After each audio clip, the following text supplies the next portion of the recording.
Hello guys, welcome back to greater info. Aeronautical engineering படிக்கணும், but எப்படி எனக்கு start பண்ணுறதுன்னு தெரியல. ஏரோநாட்டிக்கல் இன்ஜினியரிங் முடிச்சுட்டு எப்படி ஸ்கோப் இருக்கும், எந்த காலேஜஸ் வந்து சூஸ் பண்ணணும், நான் வந்து என்ட்ரன்ஸ் எக்ஸாம் எழுதணுமா எழுதக்கூடாதா, இந்த மாதிரி நிறைய டவுட்ஸ் இருக்கும். அது எல்லாமே இந்த வீடியோவில் நான் உங்களுக்கு கிளாரிஃபை பண்ண போகிறேன். ஸோ வீடியோ வந்து ரொம்ப ரொம்ப யூஸ்ஃபுல்லாக இருக்க போது. ஸோ எண்ட் வரையும் வாட்ச் பண்ணுங்கள். இப்போ வாங்க வீடியோக்குள்ளே போகலாம். ஸோ நீங்கள் வந்து ஃபஸ்ட்டு ஏரோநாட்டிக்கல் இன்ஜினியரிங் படிக்க போகிறேன் அப்படின்னு டிசைட் பண்ண உடனே உங்களுக்கு வந்து ஒரு ஐடியா வந்திருக்கும். அதாவது நீங்கள் வந்து 11th 12th வந்து ஃபிசிக்ஸ் அண்ட் மேக்ஸ் படிச்சிருக்கணும் கம்பல்சரி. பிகாஸ் நீங்கள் ஃபுல் அண்ட் ஃபுல் ஏரோநாட்டிக்கல் இன்ஜினியரிங்னா இந்த ஏர்கிராஃப்ட், ஸ்பேஸ் கிராஃப்ட் இது ரிலேட்டடாக படிக்க போகிறீங்க. ஸோ உங்களுக்கு வந்து ஃபிசிக்ஸ் அண்ட் மேக்ஸ் வந்து கம்பல்சரி வேணும். நெக்ஸ்ட்டு வந்து என்ட்ரன்ஸ் எக்ஸாம் மூலிமா நான் வந்து ஏரோநாட்டிக்கல் இன்ஜினியரிங் படிக்கணும் அப்படின்னு நினைக்கிறீங்கன்னா உங்களுக்கு வந்து சாய்ஸஸ் இருக்குது. நீங்கள் வந்து ஜேஇ எழுதலாம். இது நிறைய பேருக்கு எல்லாருக்குமே தெரியும். இன்ஜினியரிங் என்ட்ரன்ஸ் எக்ஸாம் தானே காமனாக. ஸோ இது எழுதி நீங்கள் வந்து ஐஐடி கேம்பஸில் வந்து ஏரோநாட்டிக்கல் இன்ஜினியரிங் படிக்கலாம். நெக்ஸ்ட்டு வந்து ஏரோநாட்டிக்கல் காமன் என்ட்ரன்ஸ் டெஸ்ட் அப்படின்னு ஒன்று கண்டக்ட் பண்ணுவாங்க. அது நீங்கள் எழுதலாம். கேட் எக்ஸாம் பற்றி கூட நிறைய பேருக்கு தெரிஞ்சிருக்கும். கிராஜுவேட் ஆப்டிடியூட் டெஸ்ட் இன் இன்ஜினியரிங் தான் அது கூட. ஸோ நீங்கள் அது வந்து எழுதலாம். அதே மாதிரி தான் சாட் எக்ஸாம். ஸோ இந்த என்ட்ரன்ஸ் எக்ஸாம் எழுதி நீங்கள் வந்து ஏரோநாட்டிக்கல் இன்ஜினியரிங் படிக்கலாம். அண்ட் நிறைய பேருக்கு எப்படின்னா, இந்த என்ட்ரன்ஸ் எக்ஸாம்லாம் எனக்கு வேணாப்பா, நான் வந்து ஏரோநாட்டிக்கல் இன்ஜினியரிங் படிக்கணும், அதுக்கு மட்டும் ஒரு வழி சொல்லுங்கள் அப்படின்னா, நீங்கள் என்ட்ரன்ஸ் எக்ஸாம் எழுதாமல் போகலாம். ஆனால் நீங்கள் என்ட்ரன்ஸ் எக்ஸாம் எழுதலைன்னா உங்களோட அகடமிக் ப்ரொஃபைல் வந்து ரொம்ப சூப்பராக இருக்கணும் 12th ஸ்டாண்டர்டில் அண்ட் 11th ஸ்டாண்டர்ட்லேயும் கூட தான். நீங்கள் வந்து அகடமிக் வைஸ் நல்ல ஸ்கோர் பண்ணியிருந்தீங்கன்னா உங்களுக்கு வந்து ஒரு சூப்பரான காலேஜில் வந்து ஏரோநாட்டிக்கல் இன்ஜினியரிங் கிடைக்கும். நிறைய பேர் எக்ஸ்பெக்ட் பண்ணுறதே வந்து ஒரு நல்ல காலேஜில் ஏரோநாட்டிக்கல் இன்ஜினியரிங் படிக்கணும் தான். ஸோ உங்களோட கட் ஆஃப் வந்து நல்லா இருந்துச்சுன்னா நீங்கள் வந்து டிஎன்இஏக்கு அப்ளை பண்ணலாம். டிஎன்இஏ நிறைய பேருக்கு தெரியும் இல்லையா, தமிழ்நாட்டில் கண்டக்ட் பண்ணுறாங்க. அதுக்கு நீங்கள் அப்ளை பண்ணி கவுன்சிலிங் போய் எந்த காலேஜ் கிடைக்குதோ நீங்கள் அதுக்கு வந்து ப்ரிஃபரபுளாக அதுக்கு போகலாம். அப்படி இல்லைனா நீங்கள் வந்து டேரெக்டாக மேனேஜ்மெண்ட் கோட்டாலையும் ஜாயின் பண்ணிக்கலாம். ஸோ என்ட்ரன்ஸ் எக்ஸாம் இல்லாமல் ஏரோநாட்டிக்கல் இன்ஜினியரிங் படிக்கிறதுக்கு வழி இருக்குது.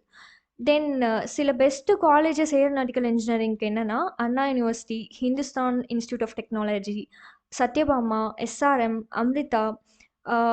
பிளேஸும் நீங்கள் நோட் பண்ணிக்கலாம். சென்னை அண்ட் எல்லாமே சென்னையில் தான் இருக்குது. கோயம்புத்தூரில் வந்து இந்த அம்ரிதா வந்து இருக்குது. லைக் மோஸ்ட்டாக நான் வந்து தமிழ்நாடு ரிலேட்டட் சர்ச் பண்ணியிருக்கேன். ஏன்னா நிறைய காலேஜஸ் வந்து ஏரோநாட்டிக்கல் இன்ஜினியரிங் ப்ரொவைட் பண்ணுறாங்க. நான் வந்து சில ஃபியூ பெஸ்ட் காலேஜஸ் மட்டும்தான் செலக்ட் பண்ணி இங்கே வச்சுருக்கேன். அண்ட் கேசிஜி காலேஜில் வந்து ஏரோநாட்டிக்கல் இன்ஜினியரிங் ப்ரொவைட் பண்ணுறாங்க. அதாவது கவுன்சிலிங் கோடு தான் நான் வந்து இங்கே கொடுத்துருக்கேன், 1311 கேசிஜி காலேஜ் ஆஃப் டெக்னாலஜிக்கு கவுன்சிலிங் கோட்.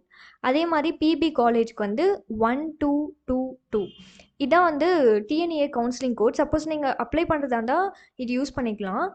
தென் நான் இப்போ வந்து ஏரோநாட்டிக்கல் இன்ஜினியரிங்க்கு வந்து படிச்சுட்டேன், ஆனால் எனக்கு என்ன ஸ்கோப் இருக்கும், நான் என்னவா ஆகுவேன் அப்படின்னு உங்களுக்கு ஒரு டவுட் இருந்துச்சுன்னா இந்த வெப்சைட்டில் வந்து கிளியராக கொடுத்துருப்பாங்க.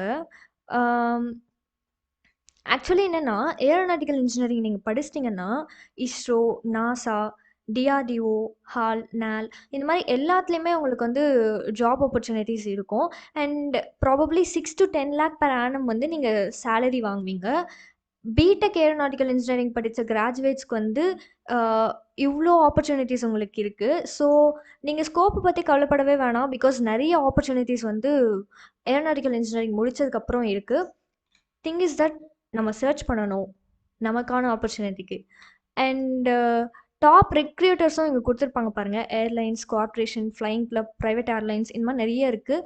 ஸோ இதான் வந்து பேசிக்காக ஏரோநாட்டிக்கல் இன்ஜினியரிங் பற்றின டீட்டெயில்ஸ். நீங்கள் வந்து என்ட்ரன்ஸ் எக்ஸாம் இல்லாமல் கூட ஏரோநாட்டிக்கல் இன்ஜினியரிங் படிக்கலாம். நிறைய காலேஜஸ்க்கு வந்து அப்ளை பண்ண ஸ்டார்ட் பண்ணுங்கள். ஒன்ஸ் அவங்க அப்ளிகேஷன் பேஜ் ஓப்பன் பண்ண உடனே அப்ளை பண்ணுங்கள். அப்போ தான் உங்களுக்கு வந்து கிடைக்குதோ இல்லையோ, just apply for that. Entrance exam எழுதுறதா இருந்தாலும் எழுதி பாருங்கள். ட்ரை பண்ணுறது பெட்ரு இல்லையா? ஸோ ஏரோநாட்டிக்கல் இன்ஜினியரிங் படித்தா நிறைய ஸ்கோப் இருக்குது. அண்ட் நான் சொன்ன மாதிரி இந்த டீட்டெயில்ஸ் எல்லாமே ஒரு வாட்டி பார்த்துக்கோங்க. என்ட்ரன்ஸ் எக்ஸாம் இல்லாமையும் போகலாம், நீங்கள் எழுதியும் போகலாம். Anything physics and maths compulsory இருக்கணும். அப்போ தான் வந்து பெட்டராக இருக்கும். அண்ட் இந்த வீடியோ வந்து யூஸ்ஃபுல்லாக இருக்கும் அப்படின்னு நினைக்கிறேன். அப்படி இருந்துச்சுன்னா ஒரு லைக் பண்ணிவிட்டு சப்ஸ்கிரைப் பண்ணிவிட்டு போங்க. உங்கள் ஃப்ரெண்ட்ஸ் யாராச்சும் ஏரோநாட்டிக்கல் இன்ஜினியரிங் படிக்கணும் அப்படின்னு நினச்சிருந்தாங்கன்னா இந்த வீடியோவை ஷேர் பண்ணுங்கள். Thank you, bye bye.